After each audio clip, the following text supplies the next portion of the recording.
정부 예산안은 숫자로 표현된 국정 철학이라고 합니다. 돈을 쓰는 우선순위와 그 씀씀이로 나라 살림을 가늠할 수 있기 때문일 텐데요. 정부가 올린 471조 원 슈퍼 예산안에는 복지와 고용, 평화의 방점이 찍혔는데 이를 보는 정치권의 시선과 심사 방향이 가지각색입니다. 예산안 심사에 임하는 여야 3당의 각 입장을 조은지 기자가 정리했습니다. 정부가 짠 내년 나라 살림 470조 5천억 가운데 보건, 복지, 노동 분야가 162조 원으로 가장 비중이 큽니다. 일자리 예산에만 올해보다 22% 오른 23조 5천억 원을 쏟아부었는데 돈줄을 풀어 말라붙은 고용시장을 살리겠다는 의지입니다. 연구개발 R&D 예산은 처음으로 20조 원이 넘고 남북경제협력기금도 1조 1천억 원을 차지합니다. 함께 잘 살자는 대통령 말처럼 집권 여당인 더불어민주당은 취약계층과 저소득층, 구직자 등을 맞춤 지원해 사회 양극화를 해소하는 데 집중할 방침입니다.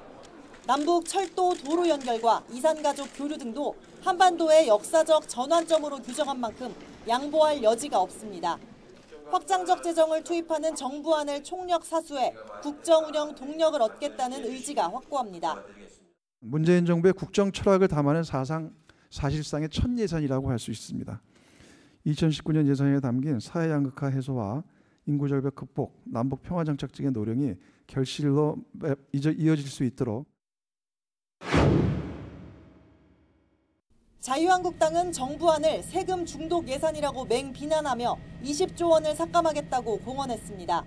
특히 정부의 고용창출 장려금 등을 겨냥해 고용통계 조작을 위한 알바 예산을 쳐내겠다고 했고 비핵화와 없는 일방적인 북한 퍼주기 예산에도 칼을 대겠다고 소리를 높였습니다.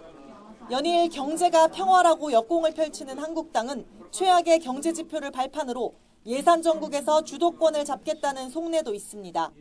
한국도로공사는 급기야 고속도로 풀뽑기 알바를 971명 고용한다고 합니다. 세금 주도 일자리, 통계 조작을 위한 알바 일자리 과감하게 삭감하겠습니다.